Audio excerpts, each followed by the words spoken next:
Cek,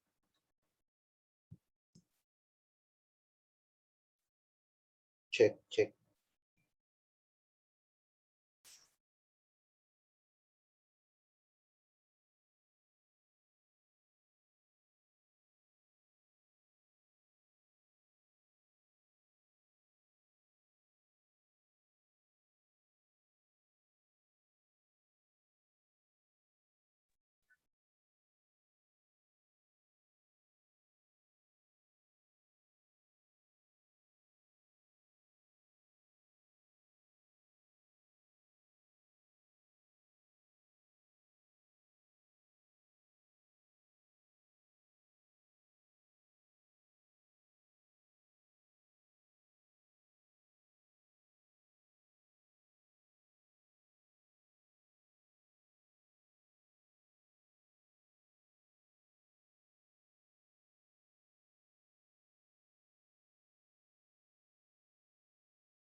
Oke, baik. Assalamualaikum warahmatullahi wabarakatuh. Waalaikumsalam warahmatullahi wabarakatuh. Iya. Terima kasih untuk adik-adik sekalian yang sudah bergabung dalam perkuliahan kita pada hari ini. Masih pagi-pagi ya, baru jam 8 pas. Alhamdulillah, puji syukur kita panjatkan kehadirat Allah Subhanahu wa taala karena atas berkat rahmat dan perkenannya sehingga kita dapat bertemu kembali pada kesempatan ini. Salawat berangkaikan salam semoga senantiasa tercurahkan keharibaan junjungan kita Nabiullah besar Muhammad SAW. Alhamdulillah, hari ini kita sampai pada pertemuan ke-5 di mata kuliah kita, kemas ulang informasi. Pembahasan kita pada hari ini yakni tentang proses kemas ulang informasi. Nah, sebelum kita memulai pembahasan materi kita pada hari ini, ya, saya minta kepada adik-adik sekalian, silahkan dipersiapkan catatannya. Catat apa-apa yang penting karena tidak semua ada dalam PPT. Tidak semua hal penting terkait dengan pembahasan kita itu ada dalam PowerPoint yang adik-adik sekalian download. Tetapi penjelasannya itulah yang akan kita bahas hari ini. Dan hari ini adalah pembahasan yang penting karena berkaitan dengan tugas yang akan adik-adik kerjakan setelah hari ini, setelah perkuliahan kita hari ini. Jadi akan ada tugasnya sebentar, saya akan sampaikan. Dan itu pengumpulannya melalui Google Form. Tapi nanti saya buatkan Google Form-nya, baru saya bagikan. Baik itu melalui Lentera maupun melalui WA Group. Jadi saya minta diperhatikan untuk tema hari ini dan bertanya, ya, bertanya kalau ada yang tidak dipahami, kurang dipahami, atau malah ingin memberikan sumbangsi idenya. Ya. Jadi saya minta yang tidak mengaktifkan videonya itu, saya minta tolong diaktifkan ya, supaya interaksi kita bisa lebih nampak. Interaksi itu kalau kita saling melihat, maka akan semakin muncul itu. Ya. Nah, mengenai proses dari kemas ulang informasi itu, ada metodenya, ada langkah-langkah, dan ada prosesnya. Kalau berbicara masalah metode, berarti metode itu adalah teknik, ya, atau cara yang kita tempuh. Kalau langkah-langkah berarti tahapannya, tahapan apa yang dilewati, tahapan apa yang dilalui pada saat kita mengemas informasi. Nah, ini pertanyaan, sepertinya ada yang pernah menanyakan ini pada awal perkuliahan, bagaimana prosesnya. Nah, inilah yang kita akan bahas hari ini. Kalau berbicara masalah proses, berarti bagaimana jalannya sebuah proses itu, bagaimana jalannya sebuah kegiatan itu. Nah, itu yang dimaksud dengan proses. Jadi ada 3 metode, langkah, dengan proses. Tetapi ketiga-tiganya itu merupakan suatu kesatuan yang pembahasannya sebenarnya sama, tetapi untuk lebih jelasnya kita bahas di sini ya. Nah, saya akan tampilkan PowerPoint-nya. Ini mudah-mudahan semuanya sudah di-download ya, dan ada juga contoh pohon industri. Pohon industri itu salah satu bentuk kemasan informasi yang mudah kita buat. Ada saya upload di Lentera itu contohnya, adik-adik bisa lihat di sana. Nah, apa yang dimaksud dengan proses kemas ulang informasi? Nah, kita coba lihat apa yang didefinisikan oleh Dongardip. Ya, Dongardip ini adalah seorang pustakawan, ya, pustakawan internasional. Beliau menjelaskan bahwa ada beberapa metode dalam pengemasan ulang informasi yang dirancang untuk memperoleh informasi yang spesifik. Kita sudah berulang-ulang membahas tentang pentingnya menyesuaikan antara kebutuhan pengguna dengan model kemas ulang yang kita buat. Nah, secara umum, metode pembuatan kemasan informasi itu mencakup yang pertama adalah pengumpulan. Jadi yang pertama kita kumpulkan dulu bahannya, ya. Bahannya itu termasuk juga sumber-sumber. Karena kalau kita mengemas ulang informasi itu bukan hanya dari satu sumber. Kalau hanya dari satu sumber berarti itu hanya rangkuman namanya. Bukan kemas ulang. Jadi pertama-tama kita harus mengumpulkan dulu bahannya. Ya, bahan apa yang dimaksud? Termasuk juga bahan yang kita gunakan untuk mengemas ulang. Kalau dia mengemas ulang informasi dengan tercetak, berarti semua bahan-bahannya itu kita siapkan dalam bentuk fisik. Kemudian sumber-sumber referensinya dari mana? Oh, kita gabungkan dari berbagai sumber, dari berbagai penerbit, dari berbagai Bahkan bisa saja dari berbagai negara kita kumpulkan itu bahan-bahan sumbernya. Ya. Kemudian pengolahan.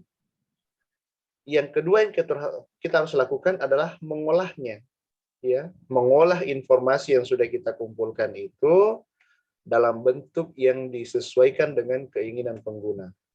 Kemudian penerapan informasi. Nah, informasi ini diterapkan. Bagaimana caranya diterapkan? Artinya informasi yang sudah kita kumpulkan ini, lalu kita terapkan dalam sebuah kemasan informasi apa saja yang kita inginkan.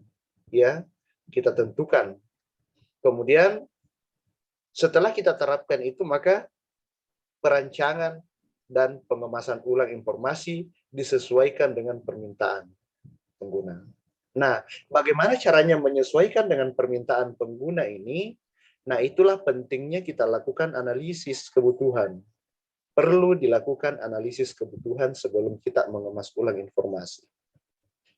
Untuk lebih rincinya, metode kemas ulang informasi itu menyangkut persiapan, ya persiapan itu harus matang, kemudian analisis, ya kalau sudah ada informasi kita kumpulkan, sumbernya itu kita kumpulkan, maka kita analisis dulu, ya mana yang bisa kita ambil.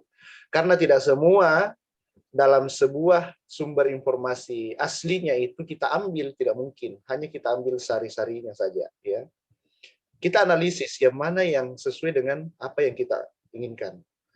Kemudian kita tentukan kriteria desain pembawa pesannya. Ya, kriteria desain pembawa pesan itu ada dua, ya ada yang tercetak, ada yang dalam bentuk elektronik. Kalau yang tercetak, kriteria yang tercetak itu ya dalam bentuk apa? Ya, kalau yang dalam bentuk elektronik juga dalam bentuk apa? Nah, setelah kita tahu, oh ini informasi cocoknya kita kemas ulang dalam bentuk tercetak saja. Nanti pustaka datang baru mereka mengambil itu. Nanti pemustaka atau yang butuh informasi itu datang baru kita berikan. Ya, kalau dalam bentuk tercetak. Kemudian setelah kita tentukan kriterianya apakah tercetak atau dalam bentuk elektronik, maka kita tentukan pemilihan pembawa pesannya bagaimana. Pemilihannya itu misalnya kalau tercetak berarti bentuknya bisa berbentuk newsletter, ya, bisa berbentuk kumpulan abstrak, bisa berbentuk sebuah buku direktori, bisa berbentuk buku saku, bisa juga berbentuk sebuah infografis, bisa berbentuk pohon industri, ya. Itu bisa kita tentukan pemilihan pembawa pesannya. Kemudian kalau kita menentukan kriterianya dalam bentuk elektronik, kita ingin mengemas ulang dalam bentuk elektronik saja, melalui apa? Ya, apakah melalui media sosial? Apakah melalui sebuah file saja, CD, file apa namanya? Ya, yang disimpan, rekaman? Apakah melalui YouTube? Ya, melalui YouTube juga kita bisa jadikan pilihan itu. Ya, apakah melalui jurnal? Ya, jurnal elektronik? Apakah melalui repositori? Nah, itu kalau melalui repositori seperti itu berarti kita harus mendesain sistemnya. Bagaimana sistemnya? Nah, kemudian setelah kita tentukan, maka kita lakukan produksi pembawa pesan. Kita lakukanlah tahapannya. Kita mulai dari pengerjaan yang lebih ringan dulu, kemudian kita kerjakan yang mungkin agak sulit sampai selesai. Kemudian, kalau sudah selesai informasi itu kita buat dalam bentuk apa saja yang kita inginkan tadi sesuai dengan keinginan pengguna, maka perencanaan sistem umpan balik perlu kita adakan. Apa gunanya perencanaan sistem umpan balik ini? Supaya kita tahu apa responnya pengguna terhadap apa yang kita buat. Kalau tidak ada perencanaan umpan balik atau feedback system, maka tidak ada yang kita ketahui apa tanggapannya pemustaka terhadap yang kita buat ini. Maka kalau tidak ada tanggapan pemustaka, ya kita sulit untuk menentukan langkah-langkah selanjutnya, apakah kita pertahankan sistem kemas ulang yang kita buat ataukah kita tinggalkan dan kita mencari cara yang lebih efektif dan efisien. Itulah gunanya. Bagaimana caranya membuat sebuah perencanaan sistem umpan balik? Nah, gampang saja kalau dalam bentuk elektronik yang kita buat dan lalu kita upload, kita publikasikan. Kalau dalam bentuk repositori itu kan kelihatan, ya, kelihatan berapa orang yang akses itu, berapa orang yang mendownload itu, berapa orang yang melihat itu. Kalau dalam bentuk media sosial tentu lebih mudah lagi, karena langsung bisa dikomentari di situ oleh pemustaka, menarik atau tidak, atau bisa kita lihat like, apakah yang menyukai lebih banyak daripada yang tidak menyukai, ataukah lebih banyak yang tidak menyukai daripada yang menyukai. Nah, inilah yang menjadi alat menentukan keputusan selanjutnya, apakah kita pertahankan cara seperti itu atau tidak. Saya kasih contoh sederhana, kalau kita upload sebuah status melalui WhatsApp itu, nah kita bisa melihat di situ siapa yang melihatnya, siapa yang melihat apa yang kita upload itu. Nah, itulah tanggapan orang yang melihat status kita. Tapi tidak semuanya mengomentari, paling hanya sekitar 5 orang yang mengomentari. Yang melihatnya mungkin puluhan, ya. Nah, kita bisa melihat bahwa kalau semakin banyak yang melihatnya, berarti informasi ini semakin tersebar. Nah, yang kita inginkan adalah apa feedback-nya, apa umpan baliknya. Apakah mereka senang dengan itu atau tidak? Nah, ini yang perlu kita perhatikan. Kemudian, yang tadi itu adalah metode. Sekarang langkah-langkah. Kalau langkah-langkah berarti tahapan, ya. Tahapan ibaratnya sebuah tangga, kita mau menaiki sebuah tangga, maka tangga pertama, kedua, ketiga, dan keempat itulah langkah-langkahnya. Nah, yang pertama kita lakukan adalah menentukan konten. Tentukan isi. Kalau kita belum menentukan konten dan kita mau mengemas informasi, maka sulit. Informasi apa yang mau kita buat, informasi apa yang mau kita kemas ulang kalau kita tidak menentukan kontennya terlebih dahulu. Maka saya kasih contoh. Kita ingin membuat sebuah kemas ulang informasi karena kebetulan yang dibutuhkan oleh pengguna adalah bagaimana caranya mengelola komoditas jagung, misalnya ya, jagung, komoditas jagung itu untuk lebih dimanfaatkan lagi supaya bisa bernilai jual. Maka itu kita sudah menentukan kontennya berdasarkan kebutuhan. Apa tadi kontennya? Kontennya adalah bagaimana mengolah sebuah jagung. Sederhana saja, ya. Nah, kemudian setelah kita tentukan, kita kumpulkan bahan-bahannya dari berbagai sumber. Bisa kita searching melalui Google, bisa kita cari melalui buku, melalui majalah, melalui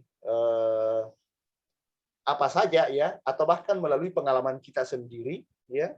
Kita kumpulkan bahan-bahan itu, kemudian kita kumpulkan informasi-informasi terkait dengan bagaimana caranya mengolah jagung, ya. Lalu setelah itu kita analisis. Analisis kontennya pada langkah yang ketiga. Analisis kontennya adalah dengan cara mengelompokkan informasi dan menyusun informasi. Kelompokkan. Oh, ini informasi tentang jagung penting untuk dimasukkan. Ah, ini tidak terlalu penting, karena sepertinya agak sulit untuk diterapkan oleh masyarakat di sekitar sini. Ya, kita keluarkan. Cari lagi informasi yang lebih penting. Oh, ini jagung bisa diolah menjadi ini. Batangnya ternyata bisa digunakan untuk ini. Kulitnya ternyata bisa digunakan untuk apa? Ya.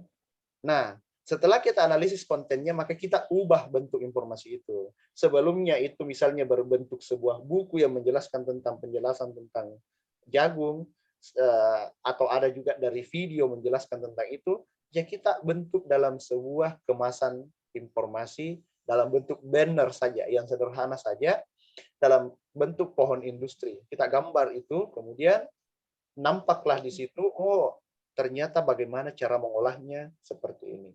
Ya, itu mengubah bentuk, kemudian mengevaluasi efektivitas. Setelah kita buat kemasan ulang informasi itu, lantas harus kita evaluasi lagi.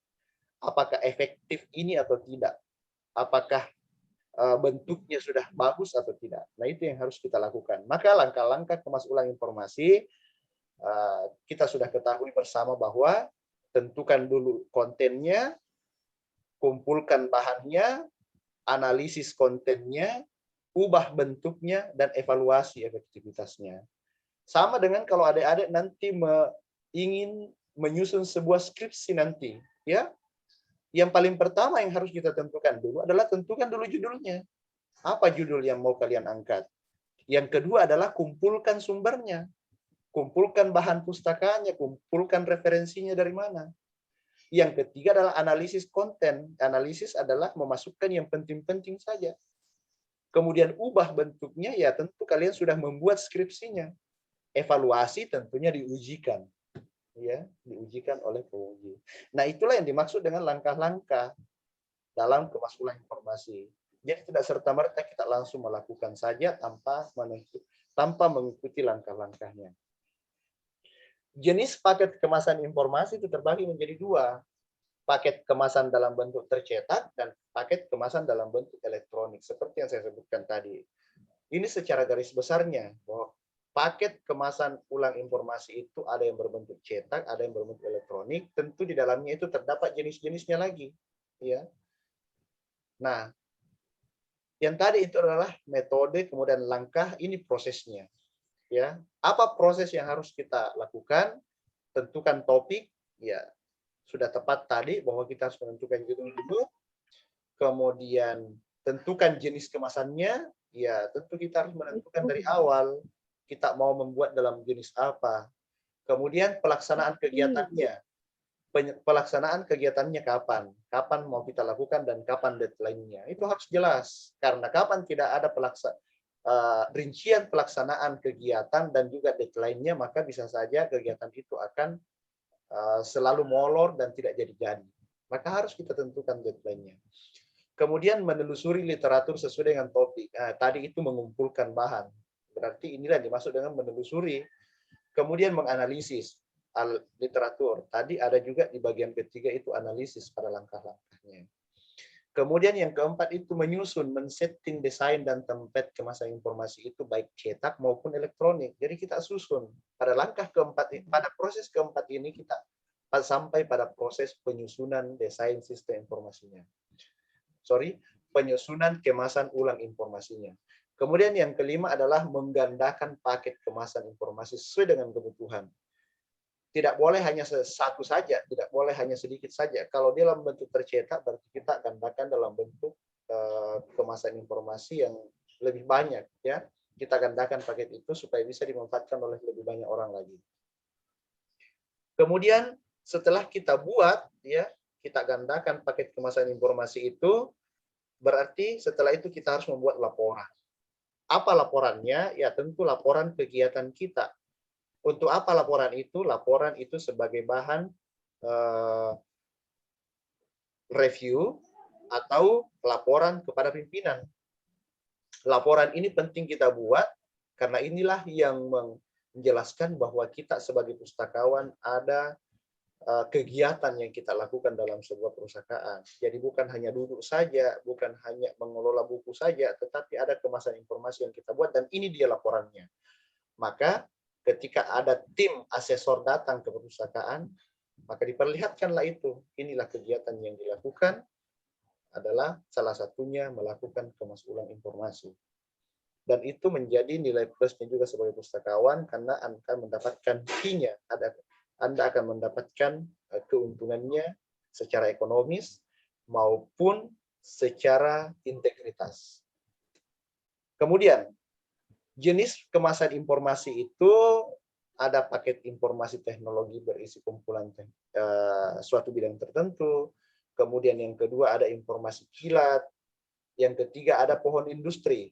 Nah, pohon industri ini saya akan perlihatkan contohnya. Ya, sebetulnya sudah di-download ya, tapi tidak apa-apa kita lihat di sini. Nah, ini adalah contoh pohon industri.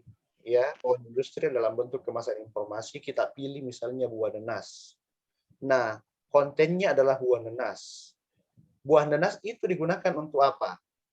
Buahnya, ya, buahnya digunakan untuk apa? Bisa digunakan dalam bentuk eh, kemasan, kaleng, ya, bisa dimasukkan ke dalam botol, bisa dijadikan asinan, bisa dijadikan manisan, selai, makanan kering dan sebagainya, ya.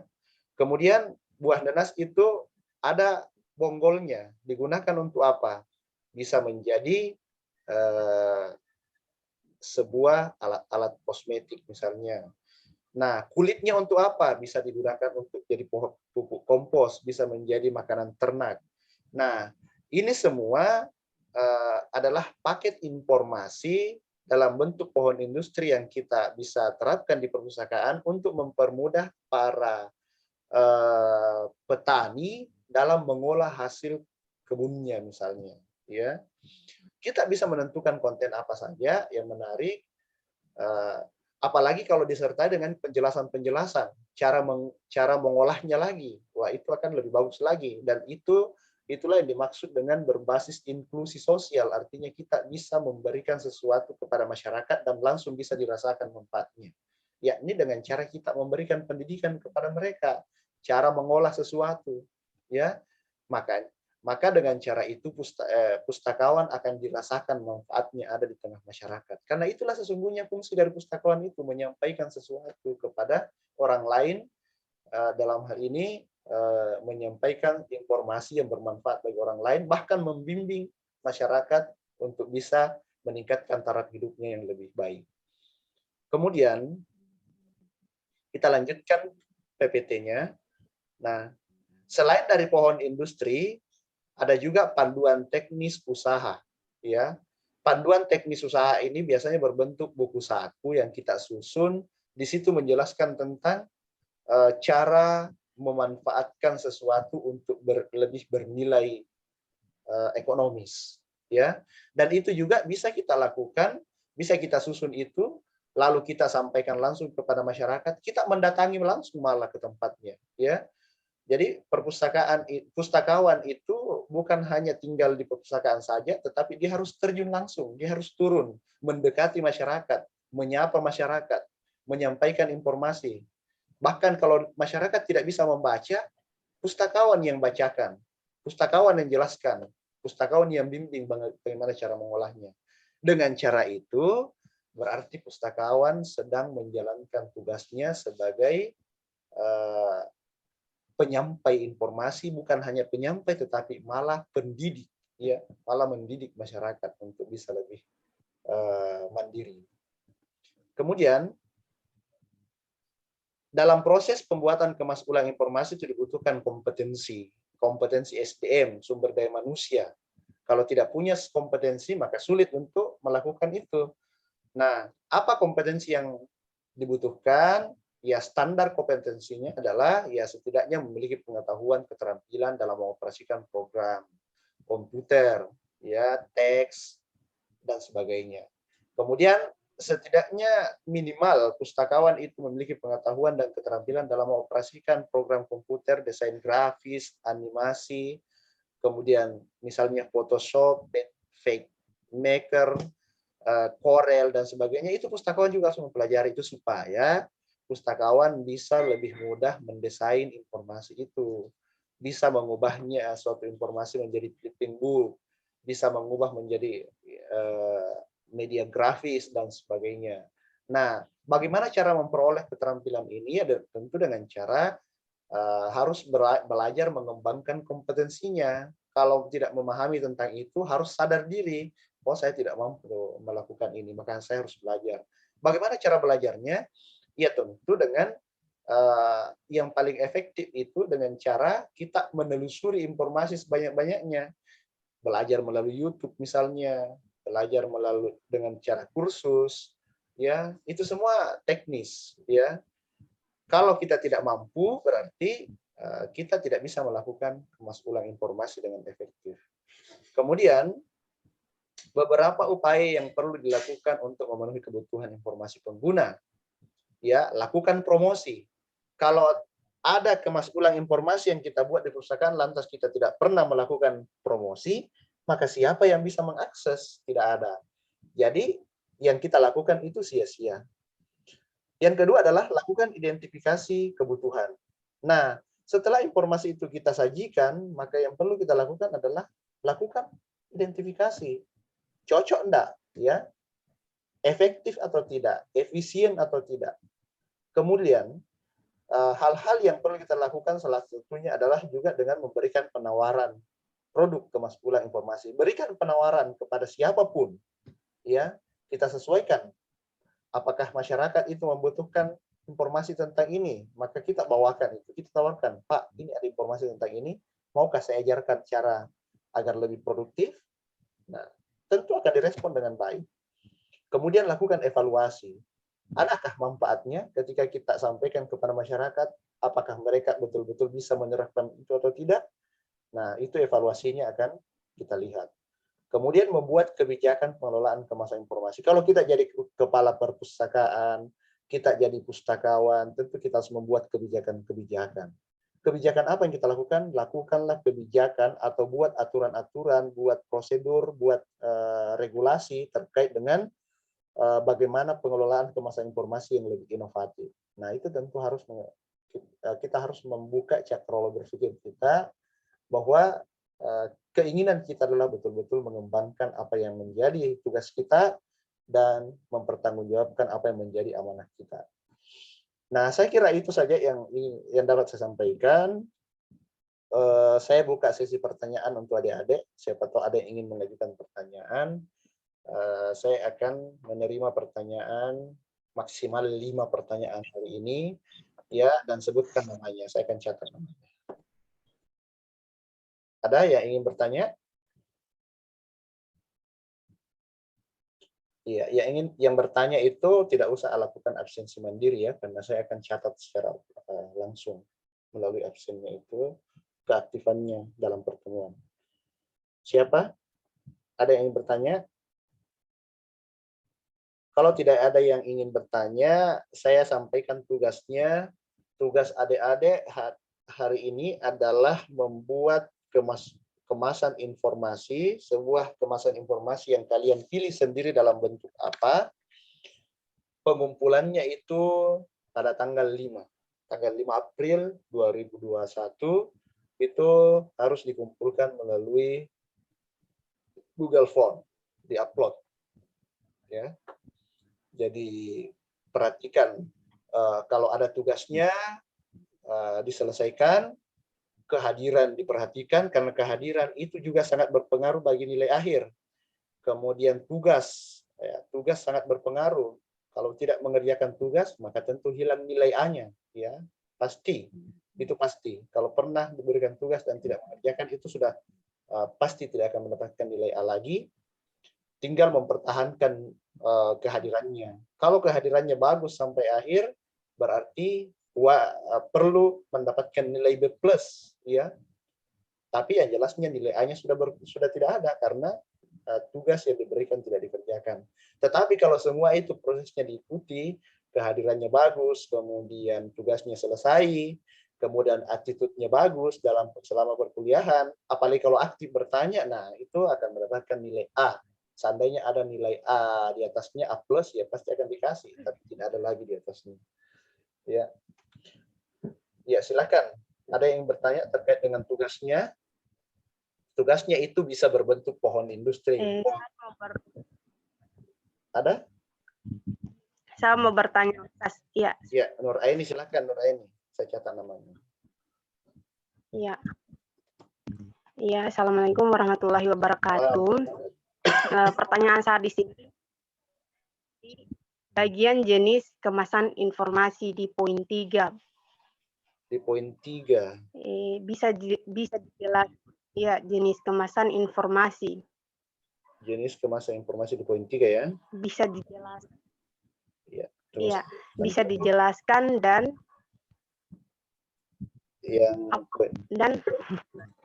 bentar. Ini ya, pohon industri. Iya. Oke. Iya. Ya, pertanyaan saya di sini, apa saja yang dimanfaatkan dari bagian-bagian penyajian bisa berupa infografis. Apa saja? Apa saja yang bisa dimanfaatkan dari bagian-bagian penyajian bisa berupa infografis. Oke. Yang saya tangkap di sini pertanyaannya Nur Aini, maksudnya penyajiannya seperti apa ya? Apa saja yang bisa Iya. kita sajikan di situ? Nah, Iya, Ustaz. pohon industri ini maksudnya itu adalah sebuah informasi yang kita sajikan, ya, bisa dalam bentuk infografis atau spanduk besar yang kita buat, ya, bisa juga dalam bentuk banner, bisa juga dalam bentuk kertas saja, lembaran saja, yang jelasnya lembaran itu berkualitas, ya, jangan gunakan kertas HPS karena itu mudah rusak, ya. Kita buat di situ, misalnya ada apa yang bisa, saya tanya dulu Nur Aini, kira-kira Nur Aini mau membuat kemaskulan informasi dalam bentuk pohon industri, kontennya apa kira-kira Nur Aini yang ingin dibuat? Dalam bentuk konten apa? Atau kira-kira apa di kampungmu yang ada di sana dan belum dimanfaatkan dengan maksimal?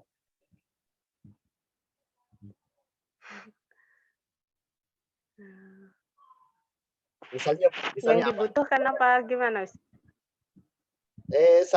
Satu konten informasi yang mau kau mau sajikan nantinya, contohnya di daerahmu saja. Apakah padi banyak di sana? Apakah pisang banyak di sana? Ya, padi saja. Padi. Padi. Oke.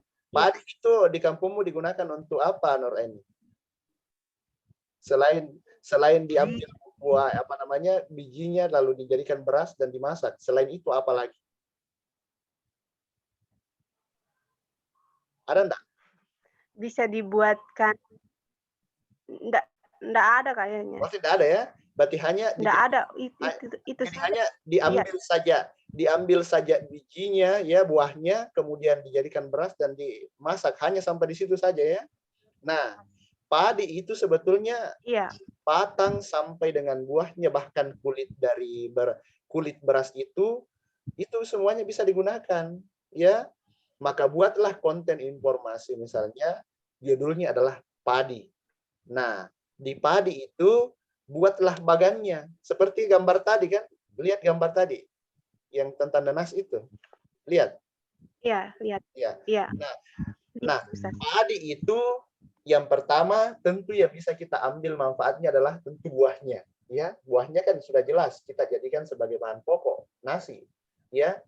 Nah, tetapi dengan beras itu ada enggak hal-hal yang lain bisa kita buat selain menjadikannya sebagai nasi? Ya tentu kita bisa membuatnya sebagai kue, ya. Nah, itu untuk buah saja. Bagaimana dengan kulitnya? Kulit dari padi itu bisa dibuat menjadi makanan ternak, pakan ternak. Bisa menjadi apa istilahnya, dedak, ya. Nah, itu bisa kita ambil, ya. Bahkan itu bisa kita ambil. Nah, bukan hanya itu, bahkan di luar negeri sudah mulai diolah itu di Jepang.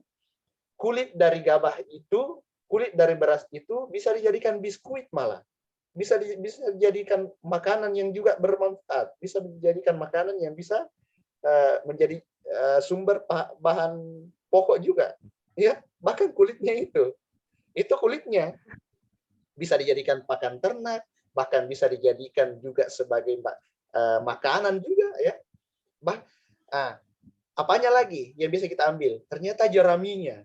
Jerami dari padi itu bisa diolah menjadi pupuk, bisa diolah menjadi kerajinan tangan, bisa diolah menjadi sapu, bisa diolah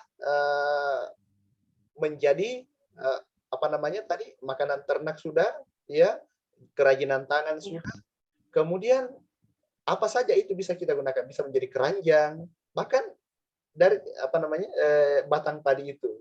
Jadi sudah 3, batangnya, buahnya, kulitnya. Nah, itu semua yang kita buatkan sebuah pohon industri. Bagaimana cara mengolahnya itu? Nah, itu kita bisa buat itu dan bisa disampaikan kepada masyarakat. Cara mengolah, bagaimana cara kita mengetahui cara memanfaatkan itu? Ya tentu yang pertama tadi tahapannya itu kita harus mencari itu bahan sumbernya dari mana. Kita cari informasi terkait dengan itu. Jadi tugasnya Mustafa itu mengumpulkan sumber, mengumpulkan informasi, satukan. Nah, setelah kita satukan itu, maka kita olah dalam bentuk sebuah pohon industri lalu kita sampaikan kepada masyarakat. Jadi apapun itu bisa buah mangga. Apakah buah mangga itu hanya cukup dimakan saja seperti biasa atau bisa diolah menjadi